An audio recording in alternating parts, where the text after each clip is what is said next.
Terima kasih Anda kembali bersama kami di Prime Report. Pemirsa, libur panjang Lebaran baru saja usai. Potret kemacetan dan lautan manusia di berbagai tempat destinasi wisata menjadi pemandangan yang lumrah kita jumpai dalam sepekan terakhir. Kabar baiknya, perputaran uang tercatat melonjak tajam dan sektor UMKM pun terdampak dari lonjakan wisatawan domestik. Namun, sebuah pertanyaan besar muncul. Apakah lonjakan ini sebuah tanda kebangkitan permanen atau ini hanya euforia musiman yang kembali senyap saat hari kerja tiba? Untuk itu, kita akan langsung membedahnya bersama Ketua Umum Ikatan Cendekiawan Pariwisata Indonesia, Profesor Asril Azhari. Halo, Prof. Ya, selamat sore Mbak Francisca. Iya, selamat sore, Prof. Minal aidin wal faidin. Mohon maaf lahir batin ini. Selamat bertemu kembali. Iya, kita berjumpa lagi, Prof. Tentunya ini kita ingin membahas bagaimana apakah potret pariwisata kita ini sudah mulai bangkit atau sebenarnya ini hanya euforia musiman aja, Prof. Nah, inilah yang sangat menarik ya. Jadi artinya kita harus evaluasi betul terhadap sektor pariwisata kita ini. Sebenarnya dengan adanya libur panjang ya, untuk Lebaran ini, memang kita harapkan roda perekonomian daerah itu bisa meningkat gitu. Tetapi namun demikian, daya beli masyarakat itu ternyata sudah menurun secara umum. Nah, itu yang pertama. Kemudian harga tiket pesawat di kita itu masih sangat tinggi, bahkan masih tinggi di negara ASEAN kita. Kenapa? Harga tinggi itu karena biaya aftur itu kita paling tinggi. Karena aftur itu sekitar 30% dari biaya dari flight atau maskapai itu sendiri. Nah ini sehingga dan harga aftur kita itu termasuk yang tertinggi di Asia Tenggara. Nah ini kemudian ada lagi eskalasi geopolitik yang ada di Timur Tengah ini juga jadi menghambat kita. Namun ada baiknya sebenarnya. Nah, disinilah barangkali Kementerian Pariwisata harus melihat strategi yang bagus ini bahwa dengan adanya ini ada suatu pendapat dari beberapa media di luar negeri bahwa ada beberapa negara yang teraman di dunia karena geopolitik ini. Termasuk Indonesia, itu kalau nggak salah nomor 4. Nomor 1 adalah New Zealand. Nah, peluang ini itu sebenarnya bisa diambil oleh Menteri untuk mengangkat bahwa teraman di kita itu, makanya marilah berwisata ke Indonesia dan juga sambil sehat badannya. Jadi healthy food, jadi special interest. Artinya, apakah pendapatan daerah ataupun Indonesia dari sektor pariwisata ini, nah ini sebaiknya harusnya pemerintah termasuk tentunya Kementerian Pariwisata itu sudah mulai menghitung multiplier effect, pengaruh pengganda dari sektor pariwisata ini. Khususnya tentunya adanya dari liburan panjang yang ada belakangan ini.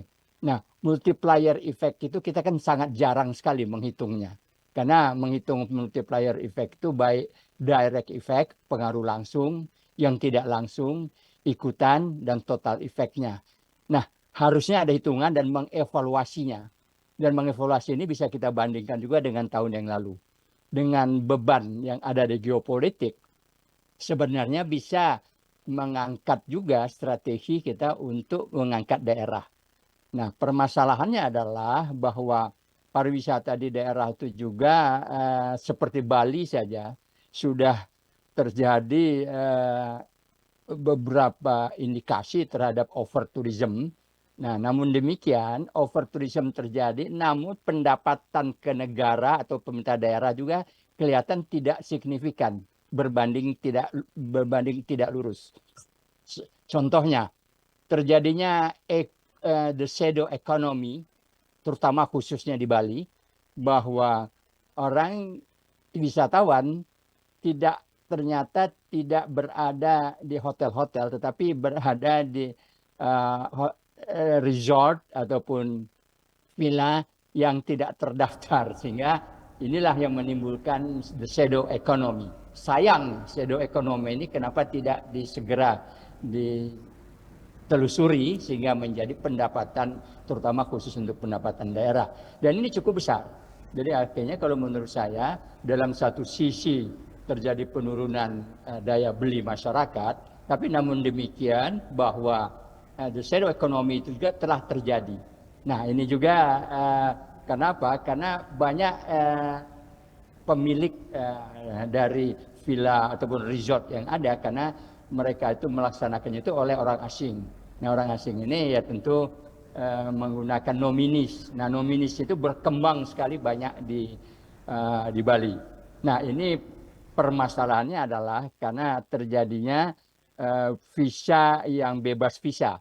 Nah sebenarnya ini sebenarnya menghambat kita sehingga Bali menjadi demikian ya, over tourism, dan ini harusnya ada perhitungan juga bagi kita the physical carrying capacity. Jadi kapasitas untuk turis itu berapa sih untuk Bali, kemudian untuk Kuta itu berapa, untuk daerah Pendawa berapa, di Sanur berapa. Nah itu juga tidak ada. Nah ini barangkali yang harus menjadi PR bagi kementerian kita, apalagi saat ini undang-undang kepariwisataan sudah diganti ya, jadi sudah penyempurnaan, disebut perbaikan. Kalau menurut saya bukan perbaikan, harusnya itu baru. Jadi Undang-Undang 10 tahun 2009 itu sudah menjadi sekarang Undang-Undang 18 tahun 2025. Nah ini tuh harus ada turunannya. Jadi artinya harus ada PP-nya, kemudian banyak sekali PP-nya yang harus dibuat, kemudian ada lagi peraturan-peraturan dari menterinya sendiri atau peraturan pemerintahnya juga.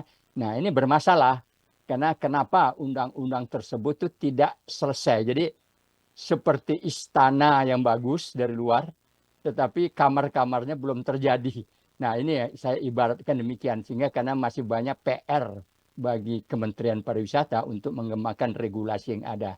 Sehingga regulasi ini sebenarnya sebagai dasar bagi daerah untuk diacu untuk mengembangkan pariwisata di daerah tersebut. Nah inilah barangkali karena pedomannya. Kenapa?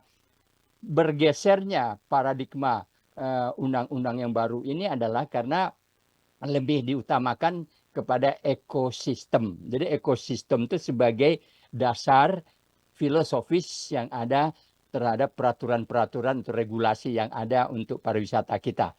Nah, dengan adanya undang-undang baru ini ya harusnya lebih memudahkan bagi daerah untuk menerjemahkannya. Tapi sayang, sampai sekarang mereka juga masih bingung karena undang-undang atau peraturan-peraturan turunannya juga masih belum, sehingga belum ada sosialisasi sebagainya. Nah, ini sebenarnya yang jadi menghambat bagi kita, sehingga untuk melaksanakannya itu banyak hal. Nah, tapi namun demikian, apa yang terjadi sekarang ini dengan eskalasi itu sebenarnya menjadi peluang bagi kita. Jadi tantangan yang ada di luar itu yang terjadi dengan geopolitik sebenarnya menjadi peluang bagi kita. Apalagi sekarang kita pariwisata kita paradigmanya sudah bergeser kepada customized tourism, yaitu lebih kepada personalized, localized, dan juga small in size. Jadi special interest tourism itu berkembang seharusnya. Nah, ini kan menjadi bisa dimanfaat seperti misalnya health tourism, wisata kesehatan, wisata kebugaran. Nah, ini orang bisa leisure sambil dia sehat segala macam. Jadi tidak ya, Prof, kami menangkap kalau misalnya kita melihat dari tadi yang disampaikan bahwa memang ada tekanan di daya beli seperti itu ya, tapi ada angka yang cukup pesimis ini menuju kuartal kedua, di mana para ekonom ini memprediksi pertumbuhan ekonomi hanya berkisar di angka maksimal itu 4,9%. Jauh dibanding angka yang diprediksi oleh pemerintah di angka 5,5%. Nah, apakah ini artinya pariwisata kita juga di ujung tanduk seperti itu? Karena kalau misalnya kita melihat daya beli menurun, otomatis efek dominonya ini kan semua akan budget untuk pariwisata ini sudah akan berhitung ulang seperti itu, Prof. Sangat betul. Jadi prediksi para ekonom itu sangat betul sekali. Karena multiplier effect saya terhadap pariwisata itu tidak pernah dihitung. Nah ini saya sarankan, mohon deh kementerian kita, menteri kita untuk menghitung bahwa bagaimana multiplier effect dari pariwisata itu terhadap PDB kita, terhadap APBN kita juga. Nah ini pendapatan keseluruhannya, termasuk juga PAD. Nah di sini dengan daya belinya menurun, itu apakah mencapai? Ya, saya khawatir ya, jauh di bawah 5% yang kita harapkan, sudah bisa di atas 5%, ternyata belum juga. Sampai saat ini ya pernah digembar-gemburkan kita mencapai 15%. Impossible, karena secara ekonomi, secara menyeluruh saja itu aja masih di bawah 5%. Nah, pariwisatanya maunya kan menjadi unggulan. Nah, bagaimana menjadi unggulan? Dengan undang-undang saja, peraturannya untuk turunannya saja itu belum disiapkan secara baik sehingga daerah bisa mengantisipasi terhadap kebijakan-kebijakan pemerintah pusat. Karena mereka bingung sekarang dengan perubahan. Sebenarnya bukan perubahannya itu, tapi menurut saya undang-undang baru, karena lebih dari 14 pasal itu sudah diganti. Jadi harusnya sudah peraturan yang baru. Nah, ini yang jadi masalah PR kita. Di samping tadi keadaan ekonomi, tapi di dalam internal pariwisata juga menghambat pada undang-undang itu sendiri yang belum siap dengan peraturan atau regulasi turunannya yang bisa dilaksanakan oleh daerah. Nah, PHRI saja sudah menjerit sekarang. Banyak wisatawan kelihatannya, tetapi kenapa kok isinya, persentase atau bornya, bed occupancy rate-nya yang ada di hotel itu kok kecil, masih berkisar 50-60%. Padahal seperti di Bali, andalan kita itu kan jumlahnya tinggi. Nah betul, jadi disinilah barangkali kita tuh harus sudah mulai berhitung, sudah mulai mengkalkulasikan bahwa pariwisata ini bukanlah, apalagi pariwisata ini bukan masuk dalam ilmu sosial, dia berada di dalam rumpun ilmu profession and applied sciences. Jadi sama satu rumpun dengan ilmu kesehatan, engineering, dan ilmu pertanian. Jadi hitungannya sangat kuat sekali. Nah ini yang kurang dilaksanakan. Contoh saja, physical carrying capacity saja setiap zonasi yang ada di daerah belum sampai sekarang ditentukan berapa untuk menjadi over dan sebagainya. Nah ini menurut saya ini PR sangat berat sekali. Multiplier effect saya yakin juga belum pernah dihitung juga. Mari kita lihat berapa sih pengaruh langsung, tidak langsung, dan ikutan terhadap sektor pariwisata itu sendiri. Nah, bagaimana dengan kebijakan bebas visa yang dicanangkan begitu ya dari Menko Perekonomian sendiri, mencanangkan bebas visa terhadap 20 negara begitu, dan juga adanya kebijakan work from anywhere. Apakah ini cukup tepat atau cukup untuk bisa membalikan kembali keadaan pariwisata di tengah gejolak geopolitik ini, Prof? Nah, kalau masalah bebas visa, saya menentang dari dulu. Harusnya resiprokal. Artinya kalau di negara tersebut bebas, baru kita bisa bebaskan. Ini kan tidak. Nah, kita mau ke Australia saja, betapa kita antrinya sampai ke jalan, sampai Amerika juga. Tapi kita bebas gitu ya. Nah, ini barangkali jadi masalah, terlalu membebaskan sehingga lebih banyak backpacker. Nah inilah yang terjadi, masalahnya kriminalitas di kita. Nah kriminalitas itu terjadi banyak sekali, baik di dalam pengelolaan akomodasi, tapi juga di transportasi dan juga termasuk di perdagangan juga. Nah ini yang jadi masalah sekali. Nah ini barangkali harus menjadi perhatian kita bahwa dampak terhadap bebas visa itu harus kita perhitungkan dulu. Nah ini menurut saya dari awal sudah berpendapat bahaya kita melakukan dengan bebas visa ini. Nah, kecuali kalau ada pengawasan yang kuat, oke. Tapi kan kita lemahnya di pengawasan dan koordinasi di kita.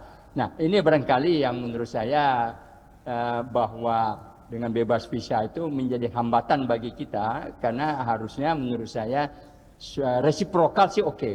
Tapi ini kan tidak resiprokal. Nah ini yang barangkali yang harus dipikirkan juga oleh pemerintah, bahwa bebas visa itu juga menjadi tanda tanya. Jangan semua negara, bahkan Afrika juga bebas visa.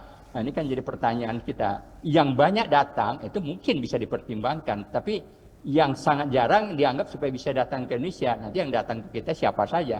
Nah, pada dampaknya atau pengaruh dan dampaknya ini kan harus dihitung pariwisata ini, dan itu kan belum pernah dihitung di kita. Nah, kita mau bahwa pariwisata itu menjadi unggulan. Nah, sekarang saya bertanya, apa indikatornya yang menjadi unggulan di kita?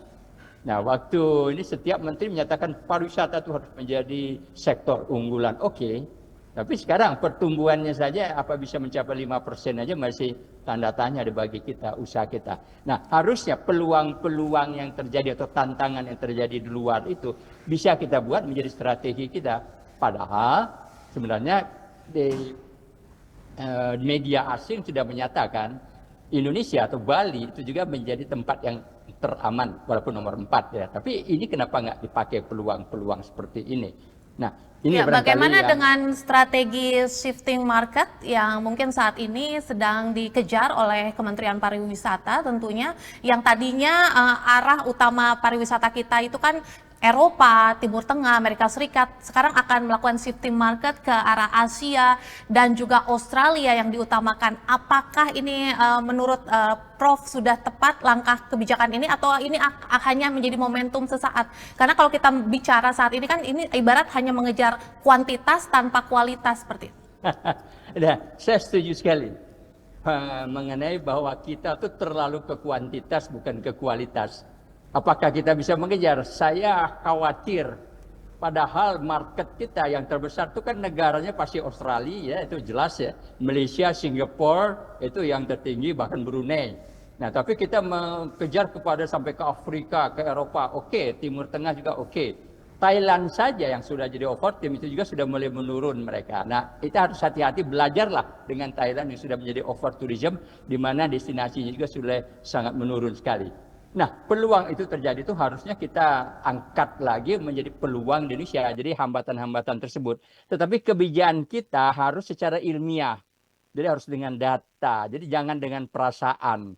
Nah, ini barangkali bahkan paradigma pariwisata kan sudah bergeser mengarah kepada special interest tourism. Pariwisata yang minat khusus. Seperti health tourism, wellness tourism. Kenapa nggak itu yang diangkat? Bahwa sambil berwisata kita bisa sehat, bisa segar, kita kembali lagi bisa sehat dan Indonesia aman. Mari datang ke Indonesia. Nah, kenapa tidak hal ini yang diangkat daripada kita mau shifting turis kita? Oke, boleh-boleh saja, tapi bukan mengena itu untuk sesaat kuantitas. Nah, target kita, nah ini juga menjadi reminder kita. Target kita itu jangan hanya pada jumlah turis saja.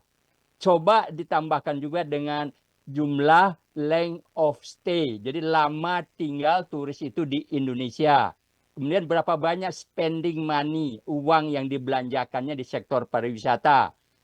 Ketiga, itu juga harus dilihat berapa persen atau kontribusi sektor pariwisata ini terhadap PDB dan PAD kita.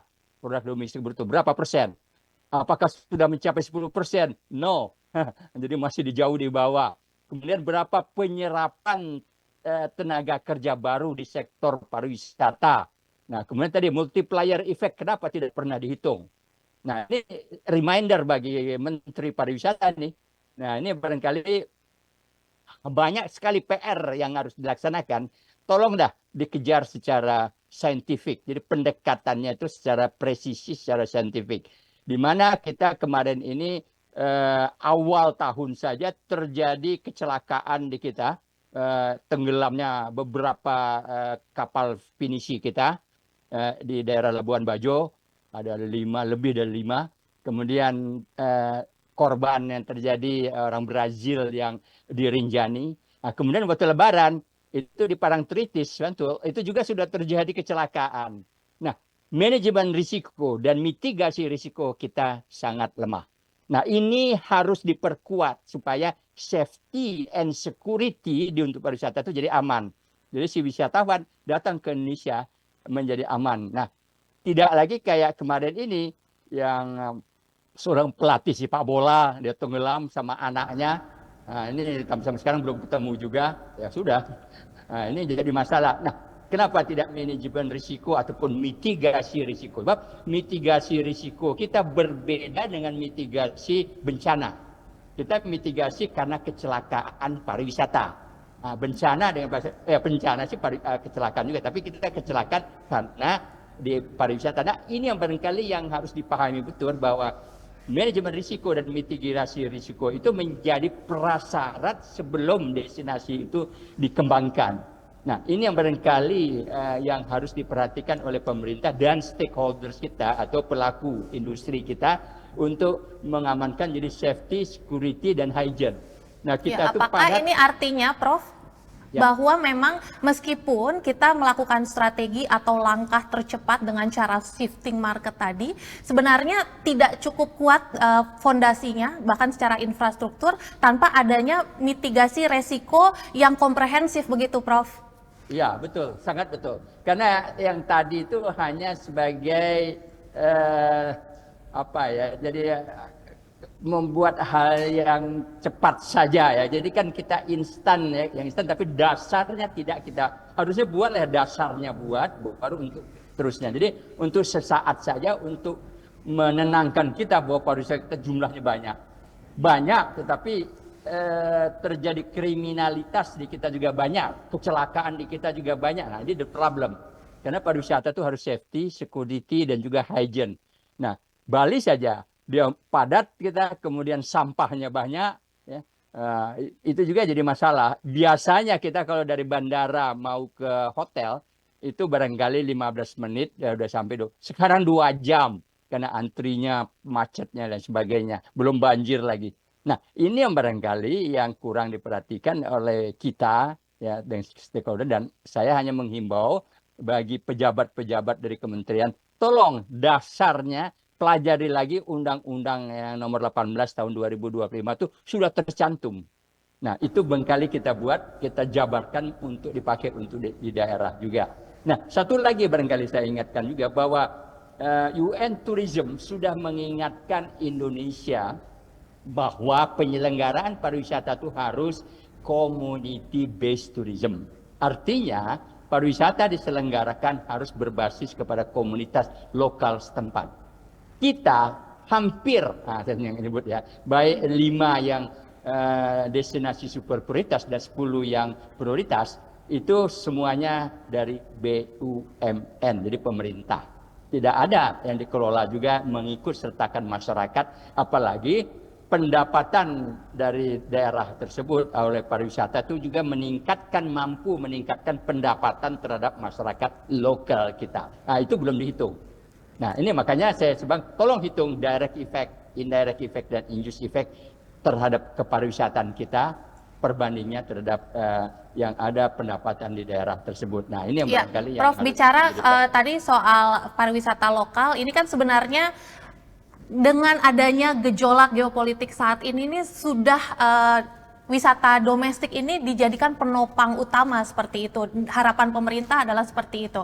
Nah, bagaimana Prof melihat kesiapan dari wisata-wisata, destinasi-destinasi wisata domestik ini untuk menjadi penopang utama yang mungkin saat ini sangat-sangat diharapkan. Tapi kan kalau misalnya kita melihat justru sektor ini banyak yang lebih ke arah musiman gitu ya, demanding seasonal aja. Nah, setelah libur panjang, apa yang harus segera dilakukan seperti itu, Prof? Ya, itulah tadi, kita mengharapkan roda perekonomian daerah itu bisa meningkat dengan adanya libur panjang ini ya. Nah, kita pernah tidak mengevaluasinya secara benar.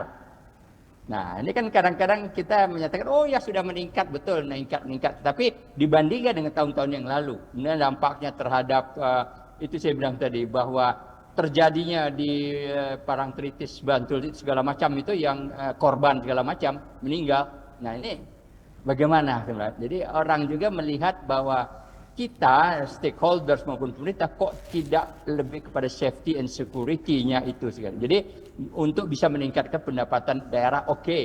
Ya. Tapi bisa nggak meningkatkan pendapatan masyarakat setempat? Nah, ini apa pernah dihitung? Nah, ini barangkali juga bukan hanya pendapatan pemerintah saja, devisa saja, tapi daerah juga. Tapi juga yang paling utama adalah community based tourism. Jadi berarti pariwisata yang melibatkan partisipasi masyarakat dan juga keuntungan atau profitnya itu juga kepada masyarakat. Nah, pernah nggak kita melihat atau menghitung hal-hal tersebut? Saya yakin ini PR yang sangat berat, apalagi dengan Undang-Undang 18 tahun 2025 ini turunannya saja belum disiapkan, bingung daerah. Jadi yang saya bilang tadi, daerah bingung dengan adanya undang-undang yang baru, mereka mau diapakan. Pendapatan dari daerah tidak kelihatan, karena peraturannya demikian. Ya. Kenapa? Karena berada kepada akomodasi yang formal saja. Padahal berkembang di daerah itu akomodasi yang di luar yang formal. Nah, jadi yang dikelola oleh nominis. Nah, itu juga jadi masalah. Kenapa nggak ini diselesaikan? Jadi banyak hal yang harus segera diselesaikan. Nominis, kemudian the shadow economy terjadi, di mana hilang, ya tidak masuk kepada pendapatan APBD. Nah, sebenarnya hilang-hilang ini sebenarnya banyak, itu baru sebagian yang saya sebutkan, belum yang lainnya lagi. The shadow economy itu banyak sekali yang terjadi. Nah, kenapa Ya, enggak hal ini masih dijaga banyak oleh pemerintah PR daerah? yang belum diselesaikan, tapi di Ya, depannya ini, Prof, masih juga kita akan menghadapi ini adanya potensi kenaikan harga bahan bakar minyak ini yang sudah cukup berpengaruh tentunya terhadap kenaikan tiket ya, pesawat, bahkan ya, disinyalir akan juga ada kenaikan terhadap BBM begitu yang menjadi iya, bagaimana ini adalah bahan bakar yang diperlukan sehari-hari tentunya ya untuk ya. transportasi domestik. Nah, apakah ini akan menjadi tekanan lebih lagi terhadap wisata domestik ya, Ya. destinasi-destinasi lokal? Karena dengan adanya kenaikan-kenaikan seperti ini, bagaimana akhirnya wisatawan domestik sendiri begitu bisa mengunjungi destinasi-destinasi wisata dengan kenaikan harga bahan bakar yang cukup signifikan ini, cukup vital. Sangat betul, Mbak Francisca. Jadi bagus tuh ya. Jadi suatu apa namanya analisis ya yang bagus ya. Kenapa? Ya dengan kenaikan bahan bakar saja, ini kan akan dinaikkan per 1 April saja. Tapi ada pemerintah membantah, tidak katanya. Nah, sekarang benar atau tidak 1 April akan ada kenaikan bahan bakar. Nah, bahkan di Malaysia, nah, ini yang saya menarik adalah saya dapat laporan dari Australia. Nah, Australia itu work from home udah lama mereka lakukan. Nah, jadi juga membatasi bepergian keluar juga. Nah, jadi artinya bahwa mereka juga sangat mengurangi kata-kata bahan bakar tadi. Nah, kita bagaimana? Nah, kita kan ingin dengar dari pemerintah itu solusinya dengan bahan bakarnya apa? Apakah mencari bahan bakar yang terbarukan? Apakah karena kita punya kelapa sawit, jadi bisa kita campur ya, mix menjadi hybrid. Nah, itu jadi masalah. Kemudian tadi harga tiket minta diturunkan, impossible. Karena harga aftur kita tuh termahal. Saya mencoba survei di Singapura, beberapa maskapai penerbangan itu tidak mau masuk ke Indonesia karena mereka bilang kalau masuk ke Indonesia mereka akan beli afturnya tuh mahal, lebih bagus di Singapura katanya. Sehingga mereka rugi. Nah, ini satu indikator atau indikasi. Kemudian kalau dari Aceh mau ke Jakarta, lebih bagus itu ke Malaysia atau ke Singapura baru ke Jakarta. Itu jauh lebih murah. Artinya betul-betul bahwa uh, harga tiket itu mau diturunkan. How? Kalau simulasi dilaksanakan oleh pemerintah itu kan dari berbagai aspek, bukan dari aftur. Karena aftur itu kan 30%. Apalagi sekarang itu sudah dilaksanakan tahun 2026 yaitu Sustainable After Fuel. Yang harganya 6 sampai 10 kali lipat dari harga aftur biasa. Coba, apa mungkin kita turun? Impossible. Ya, karena atur dunia juga karena disyaratkan harus menggunakan SAF atau Sustainable Aviation Fuel ini karena untuk mencegah terjadinya dekarbonisasi di atmosfer kita. Nah, jadi Singapura itu sudah melaksanakan 1% menggunakannya. Nah, kalau kita tidak gunakan, kita tidak boleh mampir ke Singapura atau kita bayar denda. Nah, mau bayar denda atau kita gunakan. Apakah pemerintah? Saya belum pernah dengar pemerintah melalui Pertamina sudah mempersiapkan SAF ini. Apalagi nanti akan menjadi harus 30% tahun 2035 itu mereka harus sudah menggunakan 1% per 1 Januari 2026. Apakah Garuda ataupun pesawat Indonesia sudah melaksanakan tidak aftur? Nah, belum lagi bensin yang biasa, ntar lagi akan naik. Nah, ini yang menurut saya bukan hanya bensin saja ya, tapi atau pertamak saja, tapi juga gas juga. dan sebagainya. Nah, Ya, beberapa Prof. negara, Malaysia sudah mulai mengurangi. Ya, silakan. Mohon maaf, ini karena waktu kita cukup terbatas, mungkin sedikit jika memang ada Ya. satu saran kebijakan yang sangat-sangat krusial untuk saat ini agar memasuki kuartal kedua nantinya kita bisa tetap stabilitas pariwisata kita tetap ada begitu, apa saran satu kebijakan krusial yang mungkin akan menjadi solusi, Prof? Ya, satu hal aja kata-kata saya adalah harus pariwisata itu berbasis kepada ekosistem kepariwisataan. Nah, hampir kurang lah barangkali ya sebagai dasar filosofis pengembangan pariwisata itu tidak berbasis kepada ekosistem kepariwisataan kita. Nah, kalau kita bicara ekosistem itu bisa satu khusus kita bicarakan lagi di mana ada lingkungan yang biotik, abiotik, dan juga man and culture. Nah, ini saja tidak. Nah, ini harus diperhitungkan. Jadi lingkungan itu menjadi utama untuk pengembangan, termasuk terjadinya geopolitik yang ada di Timur Tengah sekarang ini. Tekanan-tekanan itu, di mana tambah lagi tekanan terhadap lingkungan yang harus diperhatikan, di mana disyaratkan dengan manajemen risiko dan community based tourism. Jadi berat bagi kita harus melaksanakan pariwisata. Karena kalau tidak, UN Tourism akan menjewer kita. Karena kenapa tidak dilaksanakan? Berat sekali, makanya haruslah bergerak secara scientific approach. Tidak hanya berdasarkan feeling saja. Jadi harus di riset betul-betul, dikaji betul-betul, dan ini harus dilaksanakan secara jangka panjang. Tidak quick yield. Nah, jadi jangan yang cepat saja, tapi dengan kuantitas saja, tapi kualitas juga seperti tadi berapa sih kontribusi sektor pariwisata terhadap PDB kita, itu yang harus dihitung dan itu menjadi andalan kita harusnya. Baik, terima Ya. kasih banyak Prof. Asril untuk analisisnya yang sangat tajam di Prime Report hari ini. Kami akan mengundang kembali Prof tentunya untuk analisis selanjutnya, tapi untuk saat ini terima kasih banyak, sehat dan sukses selalu Prof. Ya, sukses Mbak Francisca. Berarti. Prime Report.